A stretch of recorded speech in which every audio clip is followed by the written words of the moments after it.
দেখেন গরুর পূজা কিভাবে শুরু হয় পৃথিবীতে। প্রথম মুসা আলাইহিস সালাম আল্লাহর সাথে সরাসরি কথা বলতেন। ওয়াকাল্লামাল্লাহু মুসা তাকলিমা। সুবহানাল্লাহ পড়েন, আওয়াজ তুলে সবাই বলেন সুবহানাল্লাহ। এখন বনি ইসরাইল হচ্ছে পৃথিবীর সবচেয়ে গোয়ার জাতি। তারা বলে মুসা, তুমি যে আল্লাহর সাথে কথা বলো আমরা তো দেখি না, তুমি যে কথা বলো আমরা তো শুনি না, তো কি করতে হবে? বনি ইসরাইল বলে আমাদের মধ্য থেকে 70 জন নিয়ে যাইতে হবে তোর পাহাড়ে। ওরা আয়েশা যদি কয় হয় আমরা শুনছি, তাহলে বিশ্বাস করবো। কত বড় ডাকাত দেখছেন বনি ইসরাইল। এদের চেয়ে গোয়ার জাতি নাই। এত গোয়ার তুমি করেছো মুসা আলাইহিস সালামের সাথে। তুমি যে আল্লাহর সাথে কথা বলো আমরা তো দেখি। কি করব? 70 জন আমাদের বন্ধু বান্ধব যে যদি দেখে তারা বললে ওকে আসো, 70 জন আসো। 70 জন নিয়ে গেল। মুসা আলাইহিস সালাম হারুন আলাইহিস সালামকে খেলাফা দিয়ে গেলেন, আল্লাহ ওনাকে নবী বানালেন। মুসা আলাইহিস সালাম বললেন, হারুন খবরদার, বনি ইসরাইলের মধ্যে তাওহীদের বাণী প্রচার করবা, ঐক্য ধরে রাখবা, বিচ্ছিন্ন হতে দিবা না। চলে গেছে। এইদিকে বনি ইসরাইলের এক দুষ্ট লোক ছিল, নাম সামিরি। কি নাম? সামিরি। সে সবাইরে বলল তোমাদের স্বর্ণগুলো ফালাও। স্বর্ণগুলো ফেললো, বনি ইসরাইলের স্বর্ণগুলোকে গলিয়ে সে একটা গরুর বাচ্চা বানালো। গোবৎস। কিসের বাচ্চা? দেখেন গরুর পূজা কিভাবে শুরু হয় পৃথিবীতে। প্রথম গোবৎস পূজা, গরুর বাচ্চার পূজা কিভাবে। সে স্বর্ণ গলি গরুর বাচ্চা করে জিবরাইল আলাইহিস সালাম যে জমিনে এসেছিলেন, ওই ফেরেশতার পায়ের নিচে একটু মাটি সে বুদ্ধি করে প্যাকেটে রেখে দিছে। সে গরুর বাচ্চা বানায় স্বর্ণ দিয়ে গলিয়ে ওই মাটি এটার মধ্যে ঢুকাই দিছে পেলকি দেওয়ার জন্য। স্বর্ণ দিয়ে বানানো গোবৎস গরুর বাচ্চার গায়ে যখন সেই মাটি ছুঁড়ে দেওয়া হলো, এখন বাছুরের ভেতর থেকে ভ্যাঁ ভ্যাঁ আওয়াজ আসতেছে। কি আসতেছে? সবাই তো অবাক। সামিরি বলে, আরে তোমরা যে 70 জন দিয়ে মুসা আলাইহিস সালামরে পাঠাইছো, ওইদিকে এত ঘুরতেছে, আল্লাহরে খুঁজে পায় না, আল্লাহ তো এটার ভিতরে ঢুকছে। নাউজুবিল্লাহ বলবেন না? তোমরা যে 70 জন দিয়ে পাঠাইলা, 70 জন নিয়ে মুসা আলাইহিস সালাম খালি ঘুরতেছে, আল্লাহরে পায় না। পাবে কেমনে? আল্লাহ তো নাউজুবিল্লাহ এটার ভিতরে। সেজদা দাও। এই সেজদা দিয়ে গেল। আল্লাহর নবী হারুন আলাইহিস সালাম বললেন, খবরদার, এটা সুস্পষ্ট শিরক। আল্লাহ সব গুনাহ মাফ করে, শিরকের গুনাহ মাফ করে না। খবরদার, তোমরা থামো। কে শোনে কার কথা? এই যে যেমন এখন আপনারা আমার কথা শুনতেছেন না? শুনতেছেন? হারুন আলাইহিস সালাম বললেন, খবরদার, এই শিরকি কাজে তোমরা সংযুক্ত হয়ো না। তোমাদেরকে কি মনে নাই আমার ভাই মুসা আলাইহিস সালাম কি বলছে? আল্লাহ শিরক মাফ করে না। খবরদার, শিরক করো না, আল্লাহরে ভয় করো। হারুন আলাইহিস সালাম তাদেরকে বুঝালেন, শিরক করো না, আল্লাহরে ভয় করো। শুধু এতটুকুই তিনি বুঝালেন, দাওয়াতি কাজ পালন করলেন, কিন্তু প্রতিরোধ করেন নাই, সশস্ত্র সংগ্রামে লিপ্ত হন নাই, বাধা দেন নাই। কারণ গৃহযুদ্ধ বেঁধে যেতে পারে। উনি ভাবলেন, আমি যদি আমার বাহিনী নিয়ে দাওয়াত দেওয়ার সাথে সাথে প্রতিরোধ করি, আক্রমণ করি, ওরাও আমারে আক্রমণ করবে, ব্লাডশিট হবে, রক্তপাত। এমন অবস্থা হবে বনি ইসরাইলের মধ্যে যেটা হয়তো আমার ভাই মুসাও কন্ট্রোল করতে পারবে না। সুবহানাল্লাহ কইবেন না? এক একজন নবীকে আল্লাহ তাআলা কি ইন্টেলেক্ট দিয়ে পাঠিয়েছেন। তিনি ভাবলেন, আমি দাওয়াতি কাজটাই করি, এটা যে হারাম এটা থেকে শুধু বারণ করি, কিন্তু প্রতিরোধ না করি। আমি যদি ঐক্য ধরে রাখতে পারি, বাকিটা আমার ভাই সামলে নেবে। সুবহানাল্লাহ। হারুন আলাইহিস সালাম প্রতিরোধ করলেন না।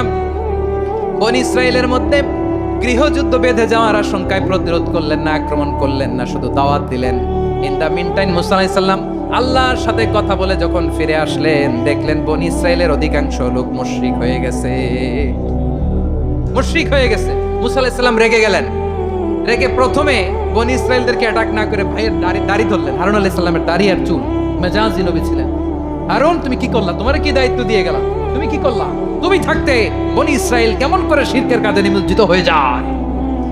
সাইয়েদনা হারুন আলাইহিস সালাম বললেন, ইন্নী, কোরআন সাক্ষী, কোরআন থেকে কোট করছি, ইন্নী খাশিতু আন তাকুলা ফাররাকতা বাইনা বনি ইসরাঈলা ওয়া লাম তারকুব কওলি। ও আমার ভাই, আমার দাড়ি ধরবেন না, আমার মারবেন না। আমি ভয় করেছি, আমি ভয় পেয়েছি, না জানি আপনি বলেন তুমি কেন খাশিতু আন তাকুলা ফাররাকতা বাইনা বনি ইসরাঈল। আপনি এসে আমারে যদি বলেন তুমি কেন ঐক্য ধরে রাখলে না, কেন মারামারি হলো, কেন রক্তপাত হলো, তোমার কি এই দায়িত্ব আমি দিয়ে দিয়েছিলাম? আমার কথার দিকে কি তুমি ভ্রুক্ষেপ করো নাই? আমি যে বলছি তাওহীদের বাণী প্রচার করবা আর ঐক্য ধরে রাখবা, আমার কথা কি শোনো নাই? আপনি আমারে ধমকাবেন, এই জন্য আমি প্রতিরোধ করি নাই, আক্রমণ করি নাই, গৃহযুদ্ধ আটকানোর জন্য কিন্তু আমি দাওয়াত দিয়েছি। সুবহানাল্লাহ পড়েন।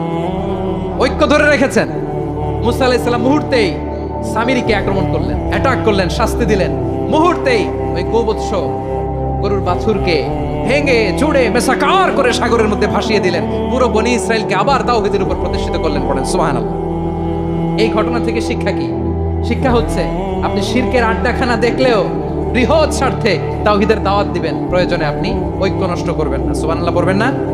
তাহলে ঐক্যের গুরুত্ব বেশি না কম বলেন? আওয়াজ করে বলেন। ওয়াতাসিমু বিহাবলিল্লাহি জামিআ, আল্লাহর রশিকে আঁকড়ে ধরো। ওয়ালা তাফাররাকু, তোমরা বিচ্ছিন্ন হয়ো না। পেকুয়ার ভাইয়েরা আওয়াজ করে বলেন তো আদেশটা কার? এখন বলেন আমাদের ঐক্যবদ্ধ জীবনের দরকার আছে না নাই? এই যে ডক্টর মোহাম্মদ ইউনূস আমাদের লিডার, উনি যে আমাদেরকে জাতীয় ঐক্যের আহ্বান জানিয়েছে, ওনার আহ্বানে আমাদের সাড়া দেওয়ার দরকার আছে না নাই? রাজনীতিবিদদের যে ডাকছে খুশি লাগে নাই আপনার? আলেমদের ডাকছে খুশি লাগে নাই? আলহামদুলিল্লাহ বলবেন না? আলহামদুলিল্লাহ, সবাইকে ডেকেছে, ঐক্যবদ্ধ করেছে। আমরা ঐক্যবদ্ধ থাকতে চাই, আমরা ঐক্যবদ্ধ জীবন চাই, আমরা আর কাদা ছড়াছড়ি করতে চাই না। রাজি আছেন সবাই? এখন আমরা যদি ঐক্য নষ্ট করি আমাদের কি কি সমস্যা, কি ক্ষতি, কি কুফল? অনৈক্যের কুফল কি?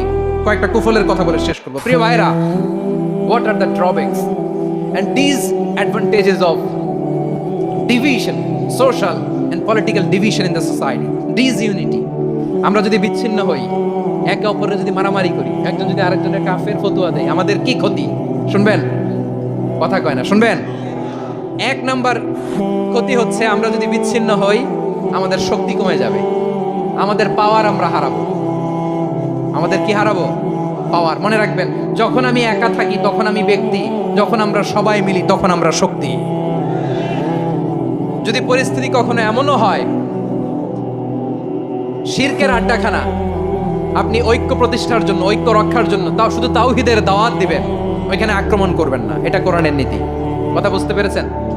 সামনে শিরকের কি কথা কয় না, শিরকের কি আড্ডাখানা, আখড়া।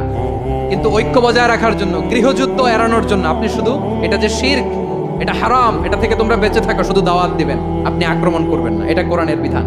সুবহানাল্লাহ কইবেন না?